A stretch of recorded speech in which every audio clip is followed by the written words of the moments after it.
Great White Hot Sauce. It's a small batch handmade hot sauce made specially for you.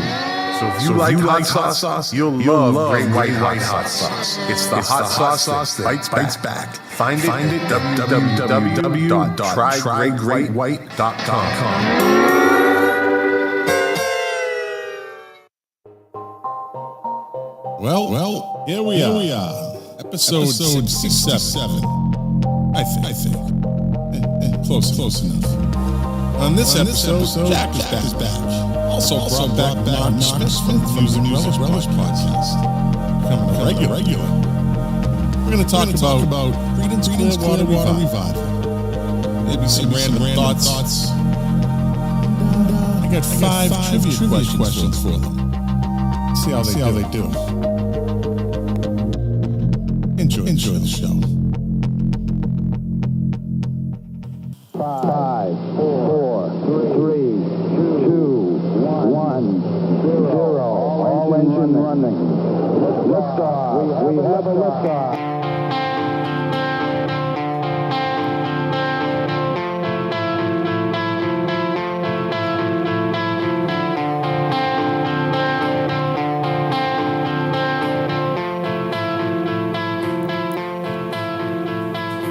The KOFB studio presents Milk Crates and Turntables, a music discussion podcast hosted by Scott McLean with his co-host Jack Calabrese.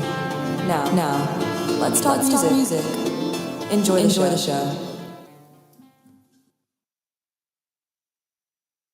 Thank you, Amanda, for that wonderful introduction as usual. Well, welcome to the podcast. You know the name, so I'm not going to say it unless you are new on Twitch or D Live, because we're streaming live right now over Facebook, YouTube, Twitter, Twitch, and D Live. Just throw it out there, see what sticks, right? So, yeah, we have an interesting show tonight. Jack is back. He just popped on, as a matter of fact, and I guarantee you he's having technical difficulties because I could see him in the green room. But before I address that, the last couple of episodes, the intro has been echoing and it's driving me fucking crazy. So I redid it today. And if I go and listen, because I can't hear it when it's like, I hear it as it plays.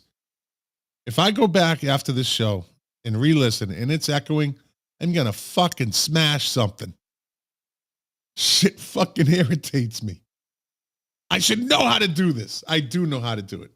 I'll blame the machine, which kind of reminds me of a Trent Reznor story. They asked him, when 9 Inch Nails was really hitting their stride and Trent Reznor was doing all these interviews. They asked him, because their stage show was absolutely insane. And they asked him, why do you smash your keyboards? Why do you smash?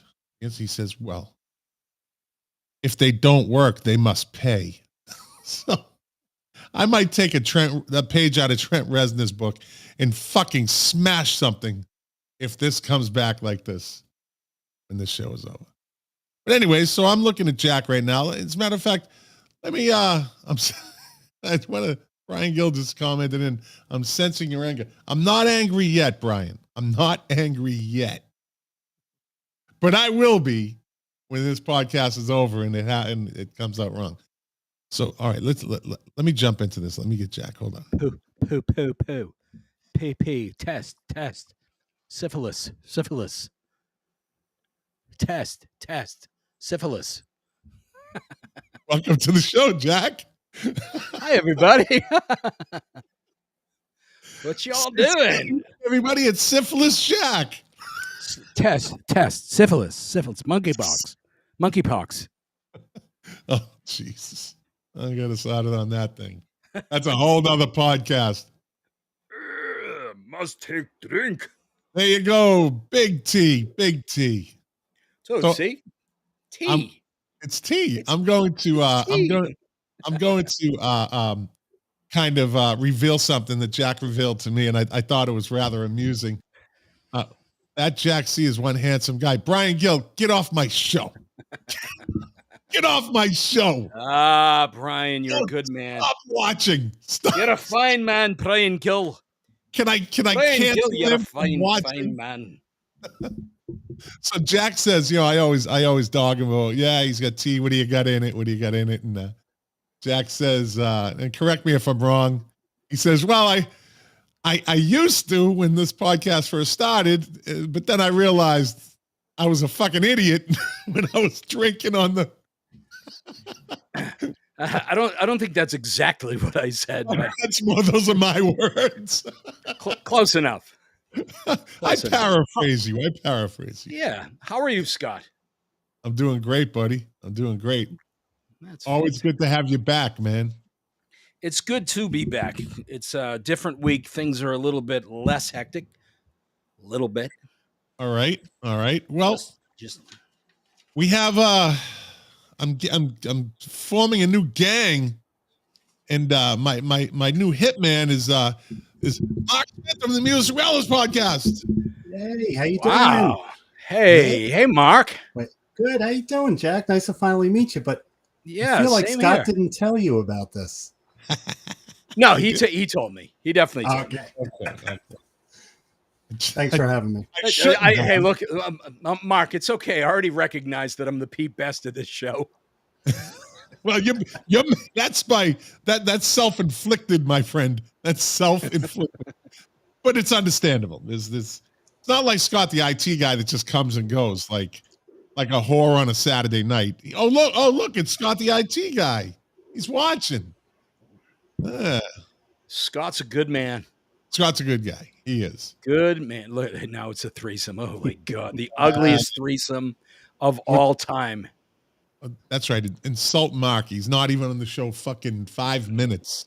This is the biggest appetite suppressant ever provided on a podcast. I think Scott, the IT guy, is just jealous that he's not in on the threesome.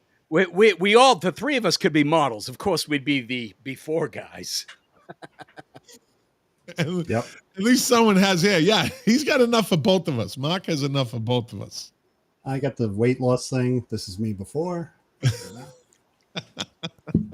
Absolutely. Jack, I got my tea with me too. So. Attaboy. Yeah, that's his tea.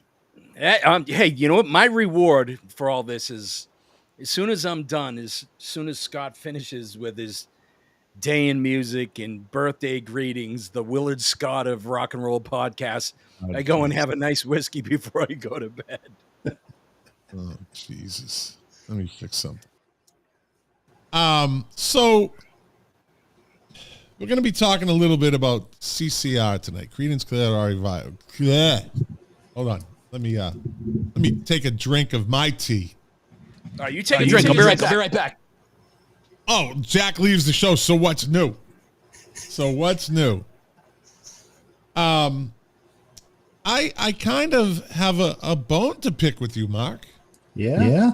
I do. Wait, I'm getting a major echo. Uh-oh, hold on. Let me back to this. Just started. How about now? Any better? Yeah. I fucking hate the echo cancellation because I don't know if it's altering my microphone, because when two people talk, I think mine gets suppressed. I don't know. Trying to figure that out. So I was listening to the Music Relish podcast, latest episode. Yeah. And you did a good piece on the lawsuit that's going on with that record company, the vinyl printing company, right? Yep. But well, in the midst of that, you said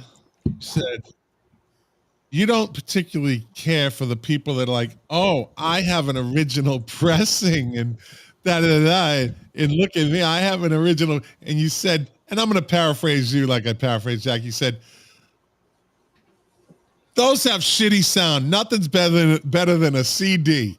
Wow. Albums, everybody's all hot for albums, and they say, oh, it sounds so good, and they sound like shit. Nothing better than a CD. Am I in the right ballpark? I was getting a little like, wait a minute. Who said that? Mark did on the Music Relish podcast last Sunday night. Let me clarify. You better clarify goddamn quick, my friend. I've got 2,000 records, many of them original pressings. Okay. Yeah. What I don't like is these new vinyl people that they don't even understand really what it is. So I go on Facebook, I go on these forums, and they just say how great vinyl is with this authority that they don't have. Let's face it, sometimes vinyl sucks, but it sounds good because it sucks. If I put on my Eat a Peach from Allman Brothers and it's got Snap Crackle Pop, I'm fine with that. I love it. But if you transfer the original master down to digital properly and you put it on a CD, you're going to hear the closest representation what the artist heard in the studio. That's why I prefer CDs. But I love vinyl.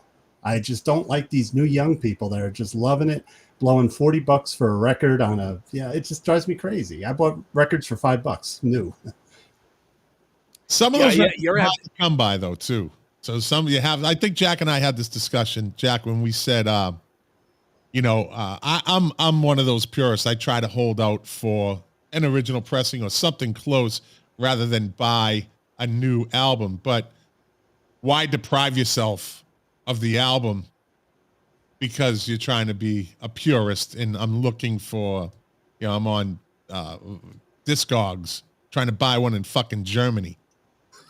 Yep. Yeah, exactly. Well, I will agree that you have a whole generation of people that are overpaying for, poorly produced vinyl and playing them on Crossley record players, not even, really turntables, that have no idea what they're talking about. It's just hip. I kind of equate it to those people that walk around with the Ramones t-shirts that have no idea who the Ramones are, or the Clash for that matter. Oh, I just like the shirt. Okay. So back in the day, you didn't wear a concert T-shirt unless you actually went to that particular concert. So that's a thing now, right? So you have this generation, Gen Zers, I guess they are. So my stepdaughter Amanda, she has a Rolling Stones T-shirt, and I told her about this video I saw on YouTube of this guy who went to, he was at some festival. And he said, let's see how many of these people wearing concert T-shirts or band T-shirts actually know who the band is. And to a person, he just shredded them, like, Def Leppard. But Amanda goes and does her research. When I told her she will learn about the band and be able to answer at least one question, which is a lot more than the other kids would be doing, because it's a graphic tee, they call it. Graphic tee. It's a rock shirt. Yeah. But they hate our generation. Yeah. That's a whole other thing. They hate baby boomers. Why do they hate baby boomers? You guys aren't bad people. Oh, listen. I was born in 1969. I think I'm after baby boomers. Oh, that's right. You're a Gen Xer like me. Okay. Fuck you, Gen Xers. Fuck you, baby boomers. Yeah. Okay. Bye, boomer. The greatest generation, self-imposed. Oh, it is the greatest generation. Oh, it absolutely is. Jack, you depression World War II surviving pompous pricks. Hey, everything you fucking learned about partying and in the streets and music was taught to you by a fucking baby boomer, so show your respect, boy. Got a point. I got 3 older sisters. They taught me everything. They got me into the music I got into. They got me into, I agree. God damn it. But I didn't grow up with you, so I don't know what you were like. So Jack did. Our early teens on. It was a great case. It was fantastic. It's kind of unpredictable at times, I think. Our relationship was like latter-day CCR.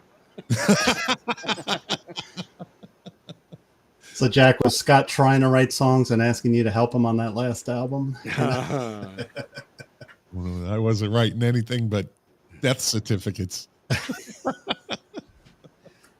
Trying to sign them off. So the Gollywogs, right?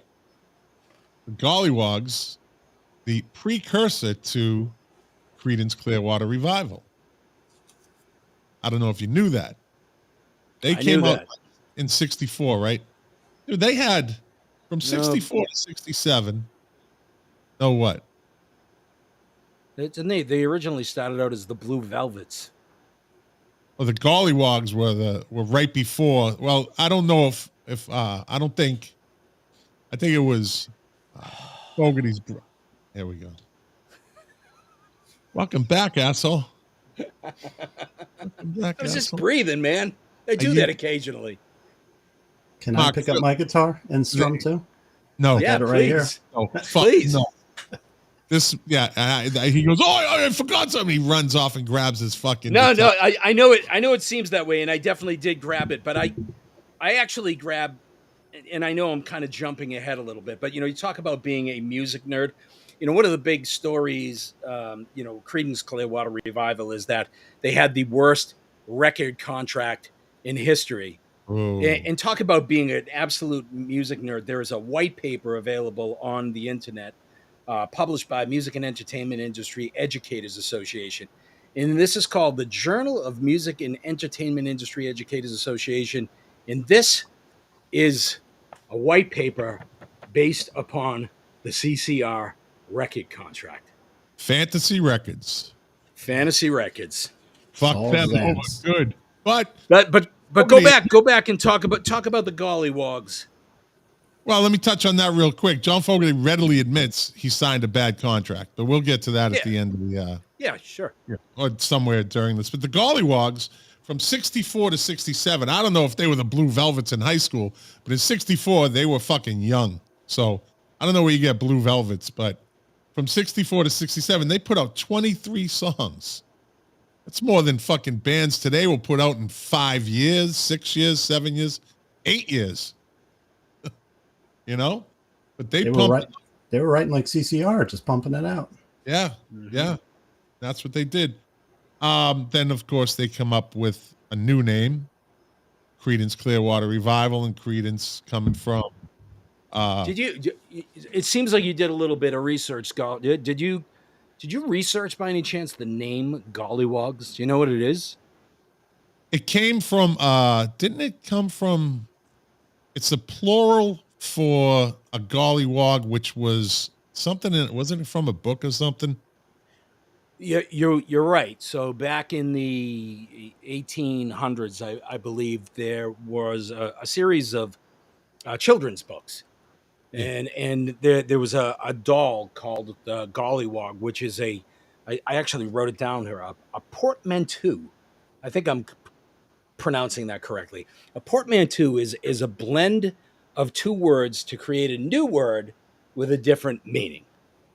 So, like the word slack is two words combined, meaning a giant ego-driven creature that's comprised of two assholes.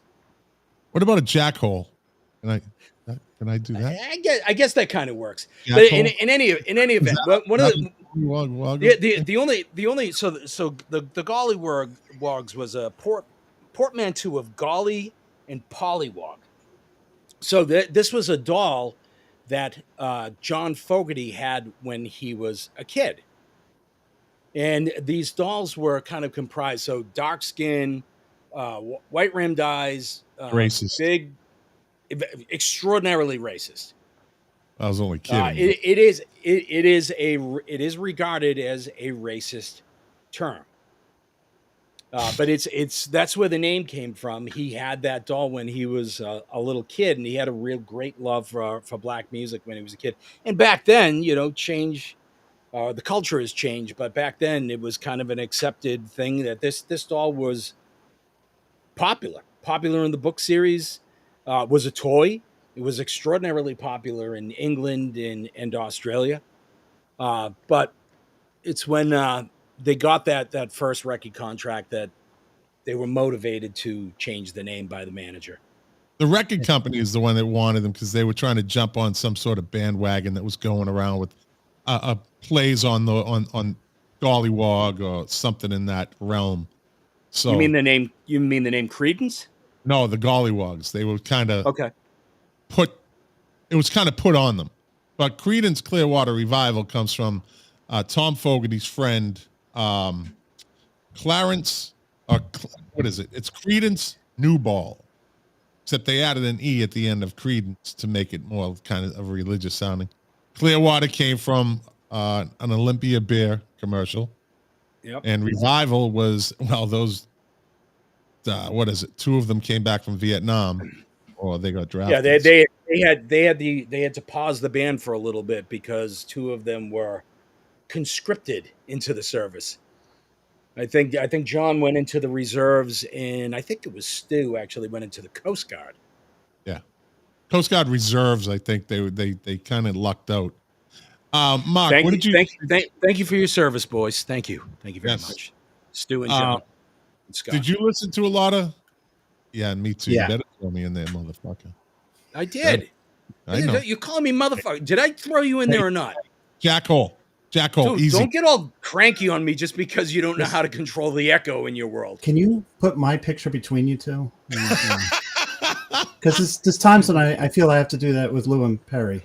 Oh, let me try to figure this out. Yeah, but Lou and Perry seem like nice guys. They don't seem like a complete. The nicest guys. Nicest guys. This is what happens. I get all this pent up, like, one line is that when you're not here, they just build up, and I gotta unleash them like the fucking Kraken. Means you gotta show up more. But I love you, Jack. By the way, I can't be here next Wednesday. So, anyways, back to the show. Hey, so Mark, did you what's your relationship with CCR? Love them. I didn't know all of their album cuts. I had the that, which I felt guilty for buying, but I grew up with that double record set, the greatest hits, which I later found out totally screwed John Fogerty. So I just knew their hits. And then I started through Perry, actually, because I've known Perry about 20 years. He gave me all their albums and started listening to them. I got to say, I read John. Go ahead. Go ahead. I'm sorry. Oh, and I read John Fogerty's autobiography, which just sealed the deal for me as how a great musician, his work attitude, and why he hates those guys. If you read the autobiography, it's very revealing. Well, things get interesting later on. We'll kind of do a step by step with them when it gets interesting. You got to understand one thing about me. I'm weird because when I was in first grade, I was playing my sister's vinyl of brain cell surgery. I'm sure I mentioned it. So I'm kind of weird. So I was a prog head early on. And then I got, like, my sister pulled me aside. All right, you got to listen to Bad Company. You got to listen to some normal stuff. And she got me right on the right path. I love it. Normal. So their debut album comes out and Susie Q is released, which falls right into John Fogerty's love for 50s music. And that was a song by rockabilly star Dale Hawkins. And Susie Q catches on. Susie Q catches on, and AM radio just kind of runs with. But the funny thing about it is they weren't a band that played long songs. They were those 2-minute, 20-second, just a burst of energy song, and then they were done. When in '67. Had a lot of psychedelic long play songs. So they kind of skirted with that, but that version, that Susie Q is by far my favorite CCR song. By far. Absolutely, by far. Speaking again, like we did a couple weeks ago about movie scenes in songs, Apocalypse Now. Yep. In the middle of the jungle, the Playboy bunnies come down in the helicopter and they start dancing to Susie Q. And then the guys just start jumping in the water. That actually wasn't the CCR version, but it was still Susie Q, and it fucking worked great with that scene. The only Creedence Clearwater top 40 hit not written by John Fogerty. Just a little trivia for you there, because I know Yeah, you love yeah, trivia, Scott. No, I was going to say, I thought you asked me a question. I was going to say that's the song, right? Yeah. They didn't write that. Yeah. Susie Q is the only top 40 hit by CCR not written by John Fogerty. Yeah. Yeah. So I heard it through the grapevine wasn't a top 40 hit, huh? I don't think so. Not for CCR. Wow. I always heard it on rock radio, classic rock radio, so I just Yeah. assumed it was a big hit for him. Yeah. Well, I don't know. That's always the question. Hey, What's Mark, not for nothing, Mark. I read it on the internet. It's got to be true, right? It's got to be true. John Fogerty's worn a wig all these years. It's got to be true. I hear you there. I hear you. What is the best version of Heard It Through the Grapevine? CCR, Marvin Gaye, or Gladys Knight and the Pips? I love the Marvin Gaye version. I can't pick. That's always a tough call. The Marvin Gaye version has got great atmosphere, great production, and his singing on it is it still just cuts me to the core, even today. I mean, it's one of those kind of old friends that I'll play until I wear it out and I can't listen to it for a little bit, and then a month, 3 months, 6 months, a year later, I'll listen to it and just be completely blown away by it again. The CCR version might be the number 3 on that list, oddly enough, because the Gladys Knight version is good too. It's great. I think it really depends upon what you're into. I mean, the Gladys Knight version is very, very different from the other two. Yeah. Yep. I mean, the Gladys Knight version is more up tempo than the other two, and I'm not suggesting that the CCR one isn't kind of up to it, but it's got kind of a slow groove to it. Mark, just give me 3 favorite CCR songs. This is a tough one. Pagan Baby. Wow. We'll Stop the Rain. I'm a sucker for John's ballads. And I would probably go Heard It Through the Grapevine because it's a great jam. It just goes and goes and goes. But that's tough because so many good songs. You know the story behind Who'll Stop the Rain? No, I should remember. I read the book. It's kind of a slight on Vietnam. But then when they played Woodstock, and they were playing when it started raining. And he said, everybody just started taking their clothes off. And he said it was fucking amazing. And when they were done, he said, I got to write a song about this. And that's when he wrote the song. Oh. Yeah. It's nothing heavy. Nothing heavy. But Jack, what are your favorite 3? My favorite 3 are Have You Ever Seen the Rain? I always loved that song. And Born on the Bayou is just classic. That intro. I envision them, like if they were to ever reunite, that they would start that opening chord, that opening riff, and just play it for a good 5 minutes before they really broke into any vocals. I think the place would just go absolutely apeshit. Yeah. And I have to say, and this one's probably not a lot of people's favorite, but it has a special place for me. Is Looking Out My Back Door. I know it's kind of childish and popish and whatnot, but that was really my first introduction to CCR. Like when I was a kid, that was the first thing that really caught my ear, and that was my gateway drug. That was CCR. Yeah. Listen, you can't really pick a bad song by them, I don't think. No. But I would start with Susie Q, which was originally called Oh Susie Q. Then they just kind of took the O off it. And I listened to that today, the original version. It was written by Stan Lewis and Dale Hawkins, but Dale Hawkins performed it. It's fucking good. It's a fun version of that song. It doesn't have that deep kind of swampy feel that Creedence gives it. So if you get a chance, go listen to that by Dale Hawkins. It's a fun, and he's hooting and hollering during the guitar solos, and it's 2 minutes and 20 seconds long.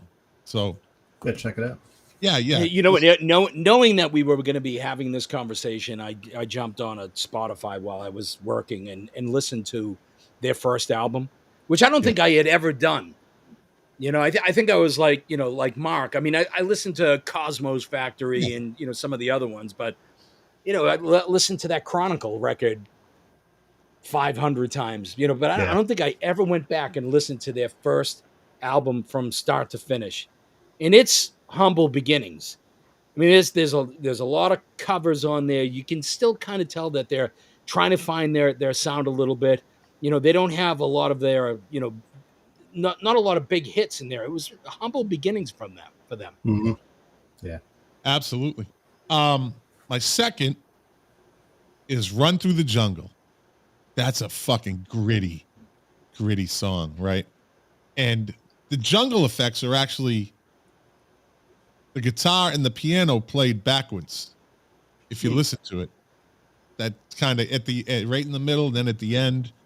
So they kind of really dove into that one. And that is just a fucking gurgling, gritty swamp song. You know? I love that gurgling. I like that, huh? I do. I expect that you're going to use that description. Let's see, 3 more times before the show's over. Which should be easy for you. What are these shows running 5-6 hours now? Well, if Mark didn't have a job, we could do a 5-hour show. Tell him, Mark. Tell him. It's all my fault. I have a job. I work. I'm sorry. It's all right. No, don't worry. Yeah, don't worry. Mark, I have a job. I have a job too. I got like another 3 minutes in me, and then I'm going to bed. So before I give you my third song, so last week, 2 weeks ago, right?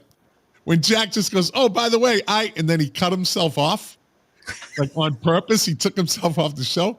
So somebody called me and said, what the fuck was that all about? I said, he did it on purpose. Why did he do that? I'm like, because it was funny. Well, I don't know about that. You got a little mixed. Wait a minute. Who was complaining? Who was complaining? I will never reveal my sources. It wasn't a complaint. They love you.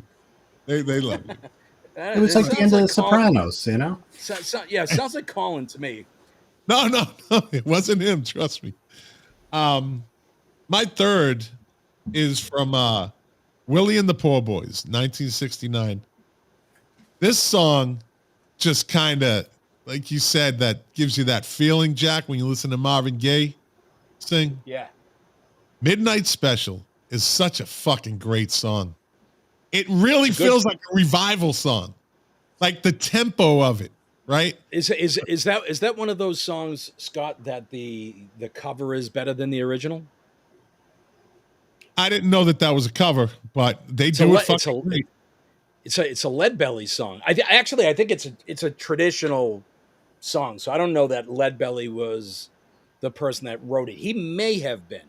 Right. But that's an old folk song. Lead Belly, you know, in the 50s and 40s and even 60s and whatnot. That was one of Lead Belly's standard tunes. You ever listen to Lead Belly? Mark, you ever listen to Lead Belly? Oh yeah. He's fucking awesome. Yep. Talk about a badass. Yeah. You ever see the movie? There was a movie on him. Yeah. The movie was fine. It was okay. Yeah. Yeah, it was like a 70s movie, wasn't it? Yeah, fuck you. Oh, it's great. Should have won an Academy Award. Oh, you think it's only okay? Well, I say it should have fucking won an Academy Award. That's what I say. Scott, there's your homework. Go back and listen to some Lead Belly. I've listened to Lead Belly. I've listened to Sun Host. Apparently not the Midnight Special. Yeah, exactly. So I don't know his fucking catalog. Oh. Where's Lou? Where the fuck is Lou tonight? And Lou in there. But that's just a great cover. If it's a cover, then they do it justice, man. No. Not if it's a cover. It's a cover. Okay. Here we go. Remember, Mark, we talked about this. Was it you I talked about? When I say, hey, what's the best Creedence song? And you would know what I'm talking about. Or I said it to Lou. And he knows what I mean. No. Yeah. Jack. Well, that's subjective. I mean, and he has a whole breakdown. And a fucking diatribe on sentence structures and. Yeah, but Scott, you forgot. Whoa. Well, I'm expecting that at least 3 times during the show tonight. Listen, musicians cannot just listen to a song. We got to examine it. It's just our curse, you know? Yeah, that's right. This was a Although mistake. I do not regard myself as a musician at all. Me This neither. Sorry. motherfucker. I don't care. I'm First, it's the fucking Gen X pile-on. Now it's the musician pile-on. This was a fucking mistake. I am fucking outnumbered here. This is not right. Scott, you make poor decisions and they haunt you. Much Much like the echo in your sound system. Hold on, let's get Lou on. He'll defend you. Yes, he will. That's right. Lou got my back.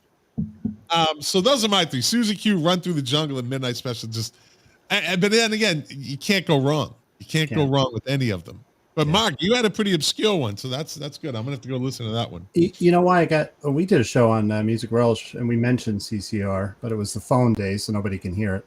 And Perry got me into that song because he plays it, and when you hear the opening guitar, it sounds like this modern production technique where they play and then it goes totally quiet. It's like this weird. They do it a lot in R&B, like they'll go didn't. John Fogerty's doing that. So I'm listening. I'm like, is this like new? You know, it's a very unique guitar sound, but it's a good song, very unique. Yeah. Yeah. You know what, Mark? You touch upon something that is a real opportunity for our listeners if they have an interest. You know, one of the cool things about a band like CCR is as we had indicated, you know, we got caught up in the Chronicle album, right? By the way, the Chronicle album released in 1976 has been on the Billboard 200 since that time. It's still on today. Wow. 10 million copies. You know, I know Fogerty has gotten screwed over and over again. But the point that I'm making is, you know, most people know CCR kind of on the surface, what they hear on the radio, what they hear in movies, and what they hear on the greatest hits compilations. But if you go back and actually listen to their catalog, there is some real gems in there. You know, some real diamonds that are in the rough. Like, and one of the cool things about it is, you know, for people that might like CCR, but, you know, they're driving in the car and, you know, Looking Out My Back Door comes on. They're like, I like this song, but they play it a million times. There's so many other good songs that you can discover by going back.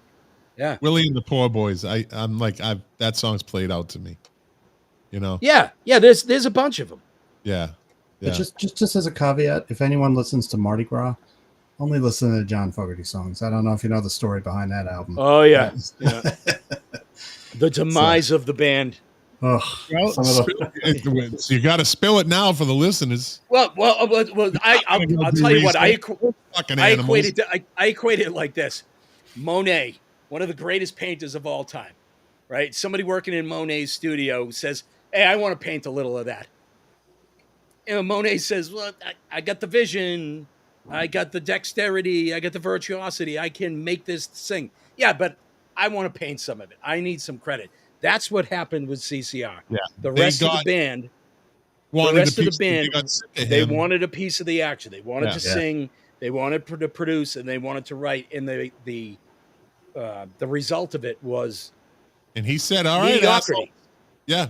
If you read the autobiography, he says they went off and then they came back to him. They said, "Could you help us?" And he's like, "Nah, no." Yeah. I've been working my ass off all these years. You guys want to do it? You do it. You know? Think it's easy? You think it's easy? You fucking think it's easy running the Milk Crates and Turntables podcast? You think it's easy? You fucking do it, Jack. That's kind of what yelling at me. I don't know. I got carried away. Can I do an exhale? Yeah, there was a little Tom Fogerty rant. That's what it was. I forgot where I was. Not John Fogerty. That was a little Tom Fogerty rant. I would never give you enough credit to give you the John moniker. You're Tom. No. Yeah, and you're David Knopfler. All right, asshole. I'm the Andrew Ridgeley of this show. Damn right, and I am the George Michael. By the way, Andrew Ridgeley, $40 million. Dude. Andrew Ridgeley, net worth $40 million. He was a fucking genius. He was let that motherfucker be the front. I'm good. I'm going to go race some cars. Yeah. Over here, I'm going to do some Formula One. I'm going to fuck up a couple of cars. Andrew Ridgely's contribution to Wham. If they brought out one of those orange highway cones and just put it on the stage next to George Michael, same effect. And he could give two fucks about that, boy. He's laughing all the way to the bank. Yep. Could they put a cutout of John Oates? I mean, in the same. I was going to say John Oates, no Andrew Ridgely. It's like, I don't think Hall & Oates has that kind of a contract. I could be wrong, but Andrew Ridgely was more than happy to take 30% or whatever his cut was out of the songwriting and all that shit. Yeah. Yep. So I want to touch one again on a past show that we did, which actually was a good show on songs from great movie scenes, right? And I don't know if you guys, I'm sure you did, the Twilight Zone movie. Oh yeah. Right. It's classic. What was the guy's name? Vic Morrow? Vic Morrow. The guy that got killed making it. Yeah. Helicopter. Yeah, he had a bad day. Yeah, so did the fucking little Vietnamese kids that were in the water with them. They weren't supposed to be there. Yeah. Thanks for fucking the show up, Jack. Oh, the vibe is just gone. What are you talking about? You're just bringing up death. Guys getting. I got a drink. Wait a minute, you just brought up the movie, The Twilight Zone. You started it. How did I start? You mentioned the guy getting killed. I was going to talk about the Dan Aykroyd scene in the ambulance. Well, I said the same thing. I said really scary. Yeah. Thank you, Mark, for not bringing up death and destruction. Good scene, good part of the show. But that was a good scene. It was him and Albert Brooks, and they're in an ambulance, and Dan Aykroyd says, "Hey, want to see something scary?" Right? I think that's how it went. They were driving, or I don't know. And at the end, he says, "You want to see something really scary?" And he turns and he's this fucking ghoul. And they stop playing Midnight Special as the ambulance. I'm really out of my fuck. Jack just fucked me up. I don't remember that. I was too young when that came out. Oh, that's right. Yeah, that's right. Here we go. You're a Gen Xer. I know. I'm fucking old. I was 10 years old when Desolation Angels came out. So there you go. Well, that's a good comparison. What, Jack? I wasn't listening. Did you mention the John Lithgow part at the end of it? Hello? That was Dan Aykroyd. No. At the end of that movie, when they put John Lithgow, he has that episode on the plane where he sees the guy, and they load John Lithgow into the back of the ambulance. Yeah. And I think Dan Aykroyd is the ambulance driver. And he was like, you had a bad flight. How about a little music? And he's strapped into this gurney. He strapped into this gurney. He was like, oh my God, is that Creedence? I love Creedence. Yeah. Albert Brooks was at the beginning of the movie. That's right. It was Dan Aykroyd when driving down the highway with the shutting the lights off. And he says, now you want to see something really scary? There you go. This is going to be really scary. That's a good scene. And then they play Midnight Special at the end. Yeah. Yeah, he puts the finger. Okay. Yeah, so their catalog actually got fucking just poured out to the max by Fantasy Records. They had they were talking to John Fogerty, and I'm gonna quote him on this, so I don't want to fuck this up. As my fucking here we go. All right. This is a good segue. Love that. It's a good job. It's good. I'm a mouth breather, so I'm keeping quiet. I thought it was an air conditioner. That's you breathing? You make fun of me. I have to tell you, going back there. I think our listener must be just blown away by the smooth transitions. It's all about the podcast. I don't care who it's all about the podcast. So let's see. In an NPR interview, Fogerty objected to what he regarded as a misuse of his music. He said folks will remember Forrest Gump, and that was a great movie, but they don't remember all the really poor movies that Fantasy Records stuck Creedence music into. Also, car commercials, tire commercials. He says, I remember a paint thinner ad that the song was Who'll Stop the Rain. That's kind of fucked up. And then Wrangler was using Fortunate Son. And he had a writer for the LA Times that contacted him out of nowhere and said, hey, are you good with all this? And he's like, fuck no, this is bullshit. He told the guy the story. And he said, I'm getting fucking crushed here. And Wrangler heard that. And they said, you know what? We're not going to. They pulled it. They go, out of respect for you. That's a fucking multi-million-dollar ad campaign. Back in the 80s, yeah, that's a lot of money. And so they just said, you know what, out of respect, we're not playing that anymore. And they pulled the commercial. Yeah.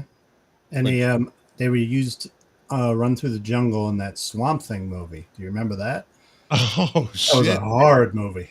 Good call, man. Good call. Yeah. The Swamp Thing. I like the TV series. Who died in the making of that one? Dan Aykroyd. Vic Morrow. Cut.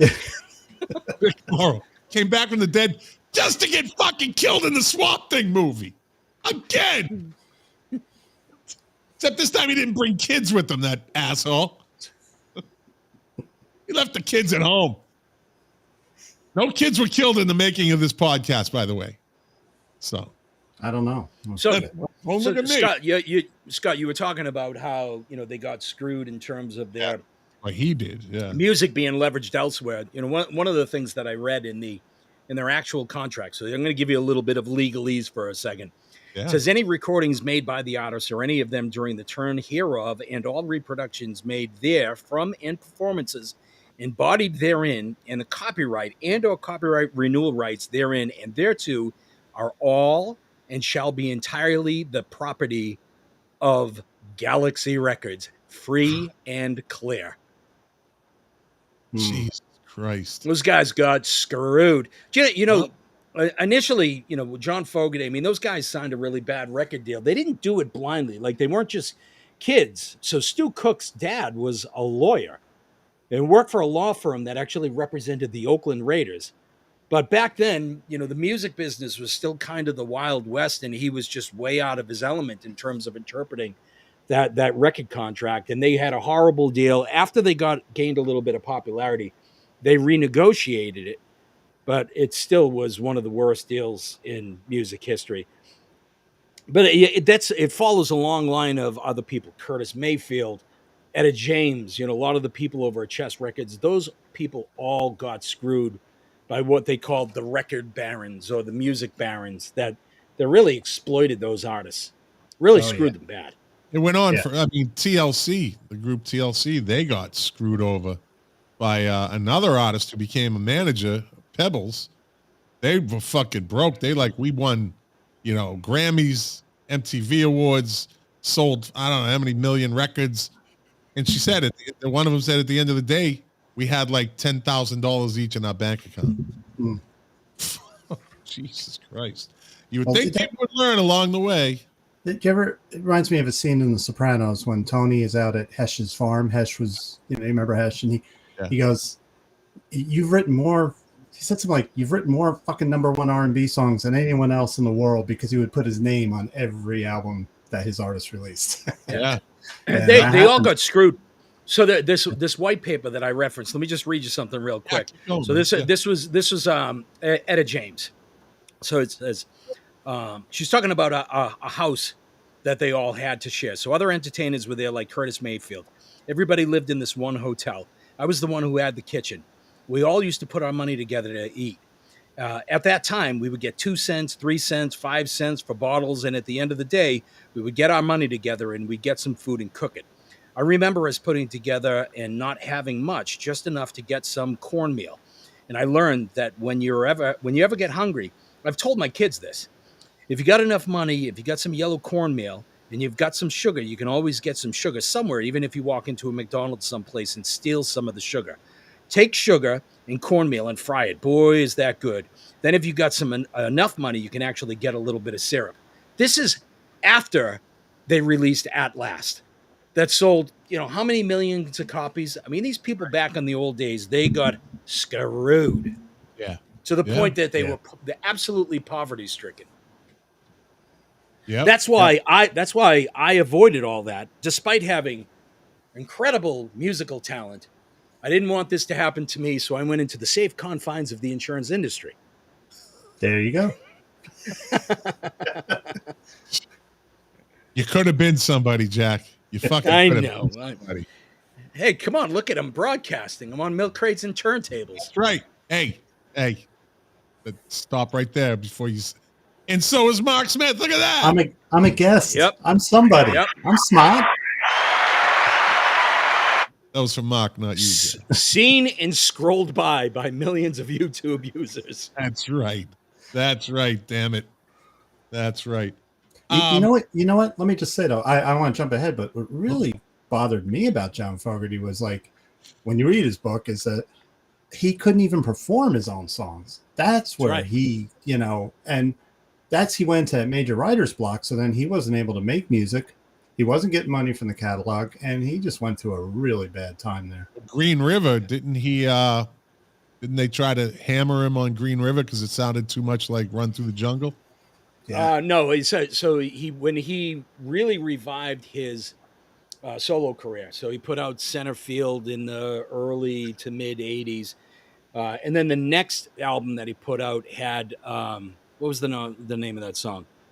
Wait, didn't he get sued for Old Man Down the Road? Old Man Down the Road. That's right. That's what it That was on Centerfield. Yeah. So he got sued. He got sued for plagiarizing himself. Himself. Yeah. Amazing. What was the outcome of that? Do you remember? I think he lost. Did he? Yeah. There was another lawsuit with that album. He had that song Zans Can't Dance, and Saul Zaentz sued him.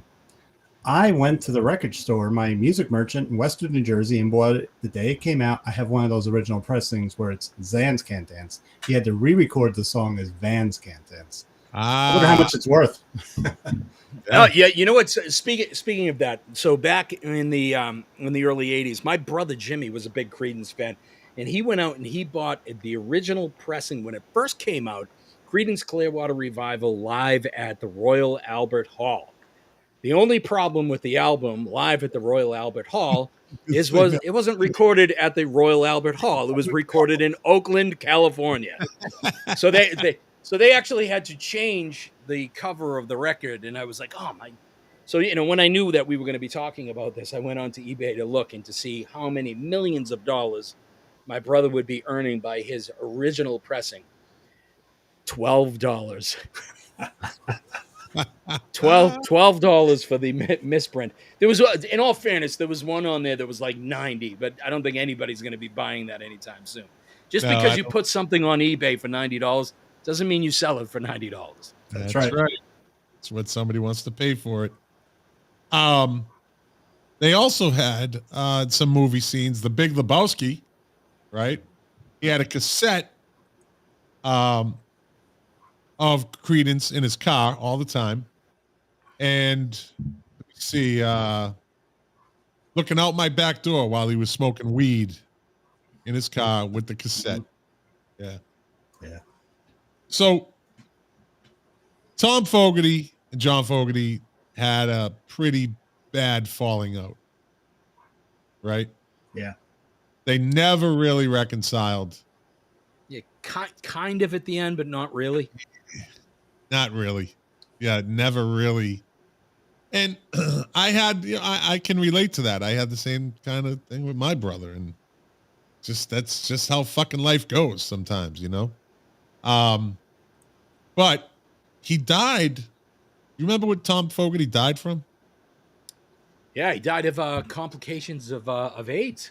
Of AIDS from a blood transfusion. Yeah, he died in 1990. He had back surgery and he had a tainted blood transfusion. Scottsdale, Arizona. Yeah. And They never really reconciled. And in the let me see. I guess John did the eulogy. John said, "We wanted to grow up to be musicians. I guess we achieved half of that, becoming rock and roll stars. We didn't necessarily grow up." You could take that as a joke, or you could take that as it's too bad that we couldn't fucking be grown-ups about our dispute, right? Yeah. Did they ever have a reunion? I think they after they broke up, I know that they played together on one of Tom's solo albums, but even then they made music together, but I think even then John recorded his parts separately.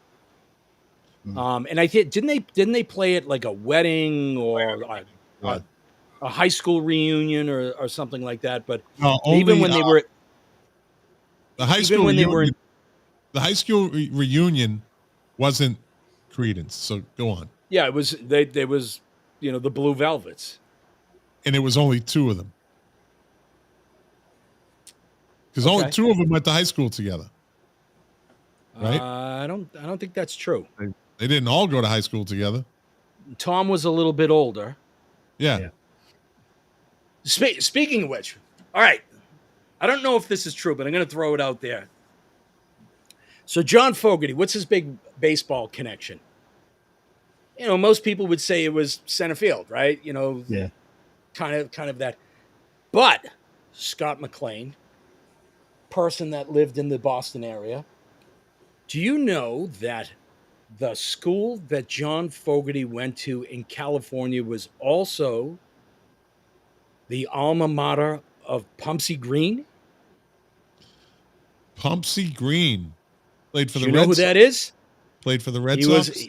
He was the first black player for the Red Sox, the last team in the major leagues at that time that integrated. Yep. So John Fogerty and Pumpsy Green came from the same school. Okay. Not that I want to go down that road, but the shame of it is, and one of the shameful things about Boston is that Boston had first crack at Jackie Robinson. Yeah. They could have been the first. They ended up being the last. The last. There you go. And the reputation of the city is never recovered. Nope. So the disaster, the fucking disaster, the insult, the slap in the face that was the Rock and Roll Hall of Fame in '93 when John refused to play with Cook and Clifford. He wouldn't play with them. They go to the Hall of Fame. Tom Fogerty's wife brings the fucking urn with Tom's ashes in it. Wow. They get there and they're told, you can't play. Like, what? You can't play. John won't play with you. So the Rock and Roll Hall of Fame chooses John Fogerty. Of course, he's the voice. He was the solo guy. But instead of just the way they fixed it, they just said, then, all right, you get your way. And he had an all-star band playing with him. Right as they started playing, those two got up and said, fuck you. And they just walked out. What's the Rock and Roll Hall of Fame going to do? John Fogerty is the voice. He's the principal songwriter. He's the They had to make a decision. It was fucked up. Yeah. Is it John Fogerty, or do we bring that urn with the guitar up on stage or David Knopfler? Oh, David Knopfler. Yeah. But that's, you know what? That's probably why. That's probably why the Smiths will never get into the Rock and Roll Hall of Fame, because they don't want to go through that again. Because Morrissey will never play with them again. Well, the Rock and Roll Hall of Fame has had a long history of those things, going on. Paul McCartney, they didn't do anything really with the Beatles. Van Halen, you only had Michael Anthony and Sammy Hagar. That Eddie was half in the rapper at the time, or not. He wasn't well for one reason or another. David Lee Roth didn't show up. And if Eddie doesn't show up, Alex doesn't show up. Those boys are tied at the hip. So there's a long history of that type of thing going on at the Rock and Roll Hall of Fame. So let me ask you about that then. Aretha Franklin didn't show up. Where was the status of the Rock and Roll Hall of Fame when that happened with Van Halen? Like, was it like it is today? It actually became something that people want to be at, or was it kind of just getting off the ground and it was, I think Van and I'm guessing, but I would imagine that Van Halen got inducted on their first try. Why wouldn't they? So that would have been what, 70? So it would have been 96, 97, somewhere in there. And so it had. What's that? When was the Rock and Roll Hall of Fame brought into prominence? In the 80s? Yeah. When it kind of got off the ground? Yeah. I don't remember the exact date, but I would guess 86, 87, maybe something like that. All right. But imagine showing up and all of a sudden it's like, nah, you can't play, dude. You're in the Rock. I don't even know if they got the Rock and Roll Hall of Fame. Don't they give them a trophy or something? Yeah, they get it. They get a trophy, but I'd be interested in, and I haven't gotten that far into the autobiography, Mark. I wonder if he addresses it in there. But I can't imagine that. I can't imagine that those guys actually get to the event with their families. Having not spoken, or I can't imagine that there wasn't some type of communication between them where, John, look, I know that we've had some bad times. Are we going to play together or not? Are we going to rehearse? I can't imagine that was I can't imagine that they had an agreement that they were going to play together, and at the last minute, John Fogerty said, "No, I'm going to play with these guys." You never know. So Mark, I don't. In all honesty, I don't know the story, but those guys are professional musicians. I don't think that they would have gone on stage together for the first time since they broke up and not have had some type of rehearsal. True. What's the story, Mark? What did he say? Did he address it? You know what? You bring it. I kind of read the book like 5 years ago. I got to reread it. I got a bad memory. All right. Yeah, I agree, Jack. There had to be something behind that where maybe they did, and then he just said at the last second, "You know what? Fuck them. The joke's on you." There's a lot of anger. Lawsuits. If he did that, if there was an agreement, hey guys, we're going to reform. It's the Rock and Roll Hall of Fame. Let's bygones be bygones. Let's go up there and do our thing. As a tribute to Tom. I mean, if I were Stu or Doug, I'd say, John, come on. It's a couple of songs, a tribute to your brother. He would have loved to have seen us play together. He's going to be looking down upon us. He's going to be lifting up the lid of his urn and looking out at us playing. If they had that conversation and John Fogerty said, yeah, I'm going to play, and they rehearsed, and then he decided no, then John Fogerty's a fucking asshole. But I don't think that's how it went down. I don't know how it went down, but I doubt it. You'd like to think that's not how it went down. Yeah. You want to believe, John Fogerty's a musical hero. I don't want him to be a bad guy. There's more politics in the Rock and Roll Hall of Fame than the White House. It's all run by money. It's business first and foremost. But I got the feeling from the book, he never forgave the other two guys because they sided with Saul Zaentz and took his Saul Zaentz. Yeah. They weren't blood to him. Tom was blood to him, so there was some forgiveness. Yeah. Well, Jack, he's a music hero. At least he didn't fucking punk you and shove you out of the way like Chuck Berry did. Actually, I have a Creedence story. He didn't push me out of the way. I have a Creedence story, a true Creedence story, but it's not a Creedence Clearwater revival story. It is a Creedence Clearwater revisited story. They so put on I was in San Diego for a conference. It was a technology conference with a friend of mine, this guy by the name of Carlos Correa. Carlos was well plugged into all of the parties and events and whatnot, and he got us tickets to, I don't remember the name of the field, wherever the Padres play in San Diego. So he and I are walking down the street, and there's a guy standing at a doorway.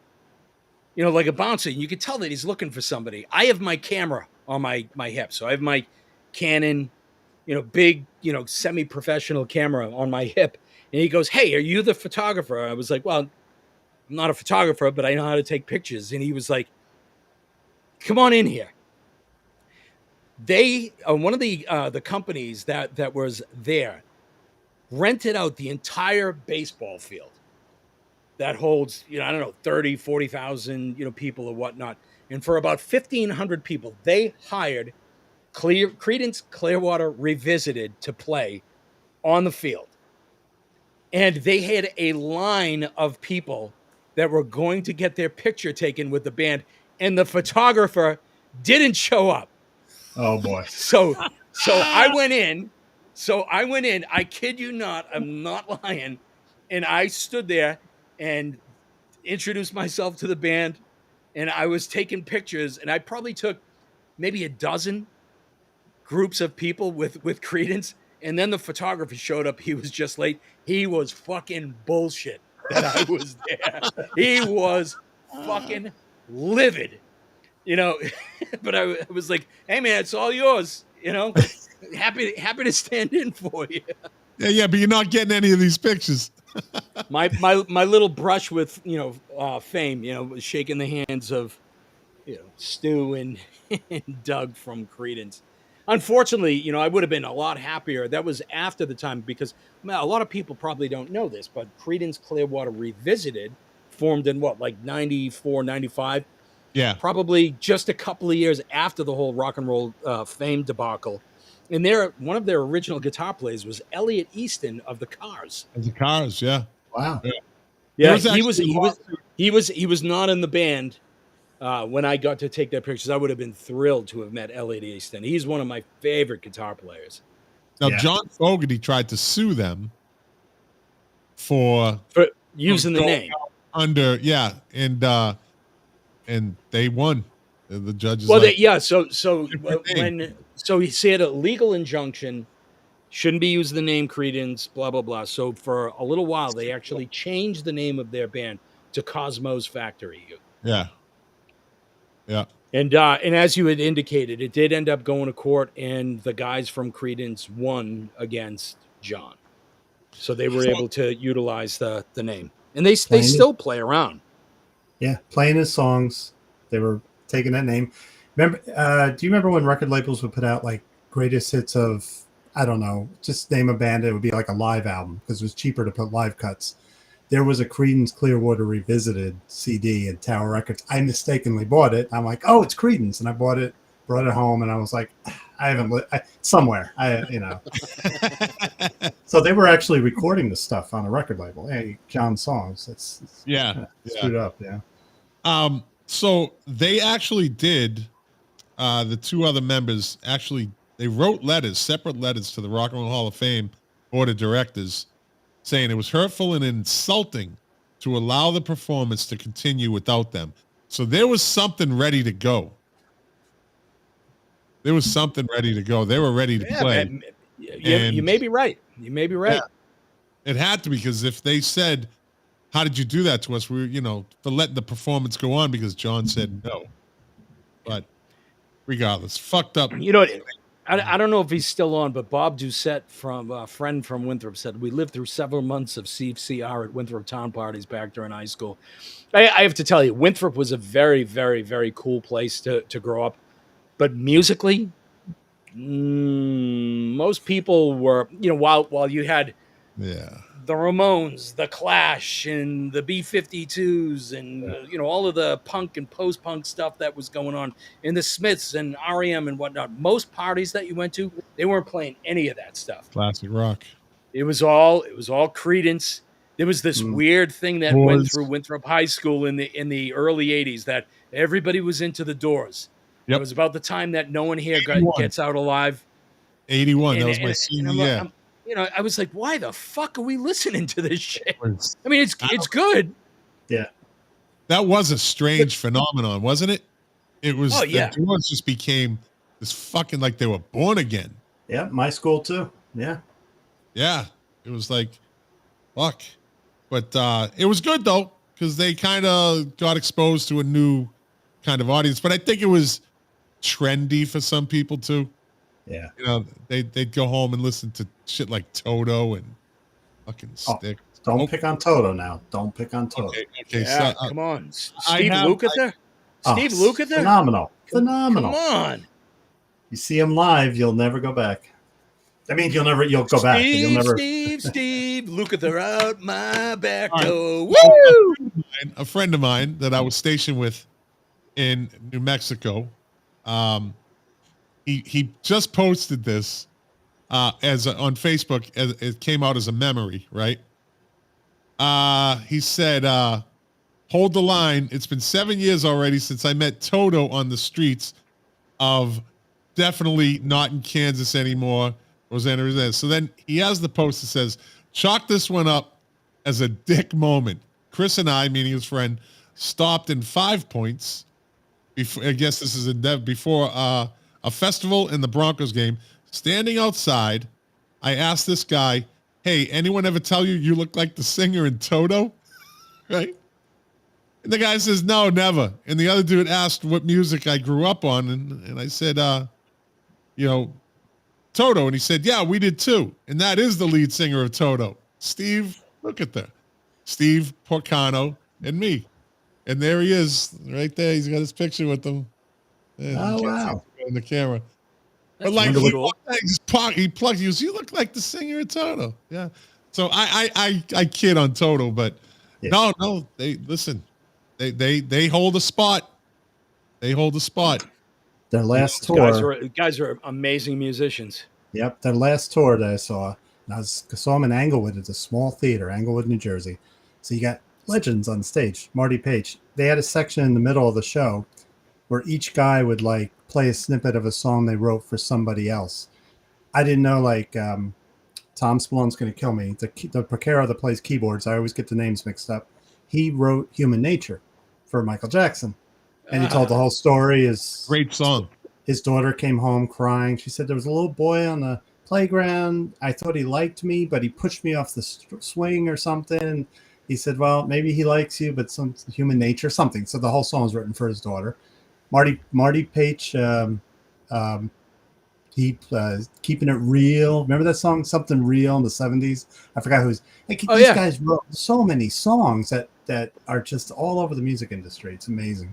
And they backed up Michael Jackson on a large part of the Thriller album. So, Yeah. Human Nature is a great song. It is. Great song. What else you got about Creedence, Jack? Well, we didn't talk about Woodstock. Bring it on.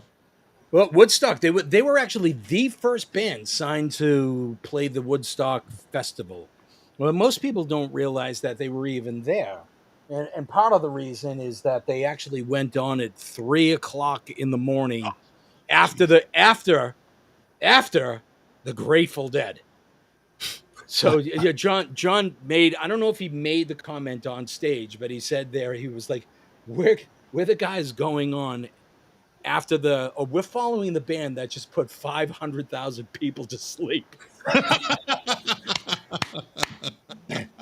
So in any event, one of the reasons why people don't realize that they played the Woodstock Festival is that John would not allow them to be featured in the movie. So even though they were one of the headliners, John refused because he actually said, he was like, "Yeah, look, one of the reasons," he was like, when we went on, he was like, the audience, they were all asleep. It was 3:00 in the morning. They had just watched the Grateful Dead for 2 hours. He was like, I could see just past the floodlights, and it was just a sea of people that were all sleeping. It looked like a scene out of like Dante's Inferno. So he was like, look, we didn't play that great. The audience didn't really respond that well. So he refused to let them use it in the movie, and the rest of the band was pissed, because they thought that would have heightened their popularity even more. Even though, back in the early 70s, like after the Woodstock Festival, so like 1970, after the Beatles broke up, Creedence was regarded as the biggest band in the world. Just if you at all have an interest in looking at it on YouTube, there is the performance of Creedence at Woodstock, and it's fine. I don't think it's a bad performance, but it's not anything that I go, holy crap, those guys are really nailing it. Yeah, they had to wait till 3 a.m. to play, so I'm sure they were fucking tired too. Well, I mean, can you imagine that audience? I mean, I don't think it had rained up to that point, as you had indicated earlier in the show. But I mean, can you imagine all the travel there? No amenities at Woodstock, people jammed in, packed in, no food, limited water, and whatnot. Those people had to have been exhausted. And you get the Grateful Dead that goes on at 1 o'clock in the morning, and then Creedence. No wonder people were sleeping. Yeah. Yeah, and you know what? It probably would have bumped up their popularity because the movie was a farce. The movie was just a big smoke show. What do you mean by that? Well, to what really went on behind the scenes, it was a fucking horror show. There's so many people, as far as food, toilets, all that shit. It was a mess. Yeah, but wait a minute. The movie wasn't the movie wasn't a farce. It wasn't really meant to be kind of an expose documentary. It was to celebrate the music. Right, but they didn't put everything out there. I mean, they talked about people tripping on the ass. All right, here we go. All right. Oh, go ahead. Well, you know what? I'll just say it. I'll step in. Was a hype thing, and they could have been on it to get the music put out, to get them on and it was to hype the music. That was my point. The Creedence should have went on. That was my point. Point. Syphilis. Oh, you're sibilant, Scott. You're sibilant. That was my point, peckerhead. Well, John did say something in his book. Okay. He said that they were self-conscious that they were wearing flannel shirts while every other band was dressed up the way they were. But I don't think anyone stuck out at that festival more than Sha Na Na. They really stuck out. Good point. Chubby guys in gold lame suits. I mean, Yeah, and fucking in the slick back hair and the ducktails and the yeah. What else can we say about this group that hasn't already been said? Anything? They've obviously stood the test of time. I think the thing that I love about these bands is no auto tune. No big guest stars, no unplugged, no 50-piece orchestra behind them. These are kids that grew up together and played the music that they loved and they were able to carve out an amazing career. I mean, what is John Fogerty worth? Like $140 million right now, although he'll tell you that he didn't do it for the money, he didn't do it for the fame, he didn't do it for the girls. I don't believe any of that bullshit, by the way. I'm sure some of that was in there. But those guys, they created a body of work. I mean, it's too bad that they, as a unit, couldn't have found a way to work things out so they could have enjoyed the success and the joy that they brought to millions of people. And you think about that, I mean, people love Creedence, and Creedence is generally regarded as a pretty kind of happy, innocuous band. And those guys were miserable and hated each other. I mean, for crying out loud, they could have been insurance brokers. They could have worked in factories. I don't understand how somebody attains that level of success doing something that they truly love, that they can't find some path to make it work. And it's all about ego. That's why Oasis will never get back together again. Yes, they will. No, they won't. Anyways, well, you got to think that they did get along at first, and they did have fun at first, and they did put out good albums. I think the rest of the band just got, because John Fogerty was kind of a taskmaster. Yeah, he did all the work. Albums in '69, right? So look, if you're and people don't realize it at the time. There was a different time, different place. They were in it. They probably couldn't see through the woods. But if I'm Stu Cook or Doug Clifford, and you got a guy like John Fogerty that's writing these rock masterpieces, that's doing the, producing, that's making me millions of dollars, I'm going to keep my fucking mouth shut and do my job. Just be Michael Anthony. Just be Andrew Ridgeley. By the way, Michael Anthony, that's a whole other story that we should talk about it, that because Van Halen screwed that guy. Oh, I think, yeah. We can talk about that next week if you're here. If you're not, I'm not. I told you I'm not here. I'm out on Monhegan Island next week. Oh, okay. Lou, you're getting the call, Lou. Lou's getting called up. Lou and Mark and Tom, if he's around. I'll bring you all on. That'll be too much. Me and Tom will start fighting. That's okay. That makes let me just say one thing about Creedence. What? I'm sorry, I stepped on you. Wallywogger. It's a wallywogger. All I heard was jackhole, and then I said, all right, I'm stopping. It's a wallybogger. Go on. Okay, yeah. Now, I think that a lot of that, what started with Creedence is they were together in high school. There's a level of maturity you have to achieve, like what Jack was saying, like, why didn't Stu and why didn't they say, geez, we're along for a great ride? They got big. They got a lot of money. John handled it to a degree. He had his demons, but the other two really couldn't handle it. And they were making a lot of money, but they weren't doing the work that John was doing. And I don't think they appreciated what John did. So something in that situation, I think that they were destined to not stay together, but it's a shame. They could have wrote out the 70s really well. I don't think John would have gotten writer's block that he got because that whole experience screwed with his brain, you know. They probably would have been if not as successful, they would have been putting out really good music. Yeah, any of those other guys, you know what they needed? You know, because, again, I'm speculating here. But I would imagine that if you're Tom Fogerty or Doug Clifford or Stu Cook, there are people in their inner circle, the hangers-on. Like, I'm hanging with somebody from Creedence. But, they're saying, well, why don't you sing any of the songs? Oh, you're just the bass player? Yeah. Can you get me in touch with John? I'd like to meet him sometime or whatnot. So that plays with your head a little bit. What they needed was somebody to come up to him and say, hey, Doug, I know you want to, sing and write songs, but you stink. You're a good bass player. Why don't you stick to that? Yeah. It could have been look, you can stand your ground and make a big stink about, I want more control or whatnot. And what do? You risk getting kicked out of the band, or what happened to the CCR, and end up hanging out with Pete Best. Could have been a case of too far, too fast. Well, I mean, you know what? I think a lot of people don't realize that their production. What did they put out? 7 albums, 8 albums, and it was only 4 years. It was 4 years. Yeah. That's incredible.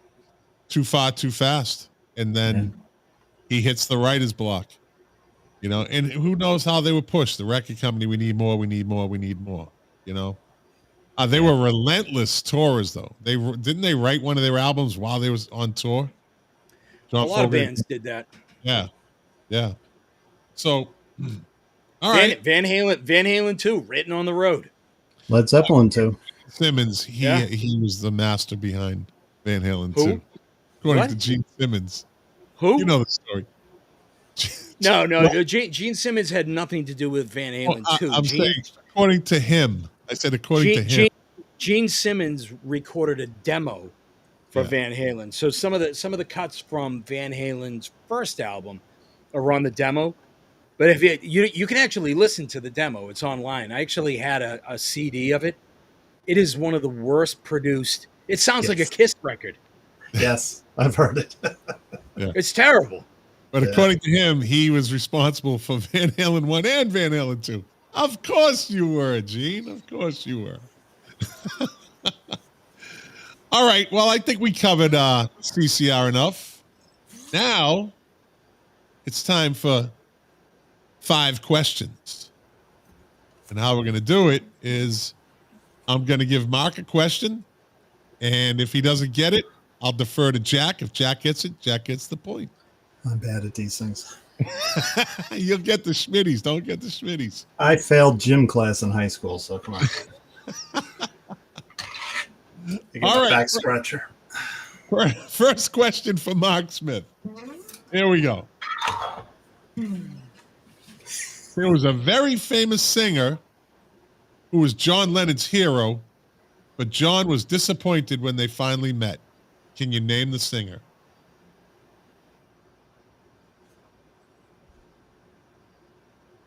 A famous singer who was John Lennon's hero, but John was Elvis Presley. Yeah. I'll admit that was a guess. You got it, though. You got it. All right. Question 2 goes to Jack. Jack. Wait. No, you're supposed to say whoa. Yeah, you just asked a question and you said, John Lennon, his musical hero was Elvis, but when he met him, he was disappointed. Are you not going to tell the story? Why was he disappointed? I'm not. We're on a time constraint. Oh, okay. I got to get you to bed. It's quality content right here. Well, a Creedence discussion was longer than a Creedence concert. Elvis no kidding. Kind of guy. Elvis was not John's kind of guy. They were two totally different types of people. It's kind of like, you never want to meet your heroes. You're afraid what's the saying about meeting your hero? Oh, yeah. I love Richie Blackmore. Yeah, I love Richie Blackmore. I never want to meet him. Never. Yeah. So it's probably the same case. He probably thought Elvis was like this radical dude and party, and Elvis was eating fucking Eskimo pies. And did he meet skinny Elvis or fat Elvis? That's a whole nother story. So I'm sure fat Elvis wasn't that much fun. He's busy getting fat. All right. Question number 2 goes to Jack. Jack, what was Willie Nelson's job before he became a famous country western singer? What was Willie Nelson? Before he was a songwriter? Yeah, before he became a fucking big star, country western star. Yeah, he started. I don't know the answer to this. I'll guess and say that he drove a truck. He was a Bible salesman. Ah. Yeah.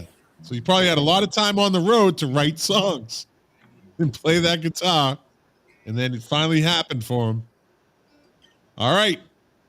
Next question goes to Mark. According to the Guinness Book of World Records, the largest free rock concert clocked a record-breaking 4.2 million in attendance. Who was the featured performing artist? Who was the featured act? 4.2 million? Yep. In attendance at the concert. Yeah. Paul McCartney in South America? Nope. Jack? Oh man. You get some tough questions this time around. This one I would fucking in a million years. Is it a contemporary artist or is this somebody like? It was Do you know the ballpark? Mark was on the right track with the solo artist. Yeah. How do you get 4.2 million people in one area to watch a show?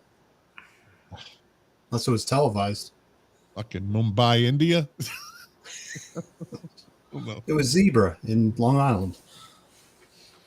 I don't know. I'll take a wild, stupid guess and say Tina Turner. Nah, Rod Stewart. Where did Rod Stewart play to 4.2 million people? I didn't have time. It has to have been in like South America. You don't know? I'm sure it was. No, Jesus Christ! Just ask him the question. Do you realize that you're retired? I'm just that you have time to do the research. If you're going to ask these fucking retarded questions, just ask him the questions. What the fuck? I'm just fucking Alex Trebek. Alex never gives fucking background on his questions. Well, he didn't. Hey, did you know that John Kennedy was assassinated in 1963? Oh, really? Who assassinated him? I don't know. I don't know. It's not. I just asked the questions. All right, Jack. Yeah. Get this. This is for the tie. I hope you get this because it'll come down to the final question. All right, Jack. Who is the name of the artist who holds the Guinness Book of... Yeah, okay, another Guinness Book of World Records. Don't make me laugh. I got to pee. Yeah, hey, we did a 2-hour show a night, and this motherfucker didn't get up to piss for 2 hours. 2.5 hours. Jack got up to just because you can go take a... No, that means you're going to run downstairs again, right? You might fucking break another statue on the way up. Oh, no. Don't remind me of that one. Anyway. Okay, Jack, what is the name of the artist who holds the Guinness Book of World Records for first live concert broadcast to space in 2005? First live concert broadcast to space in 2005.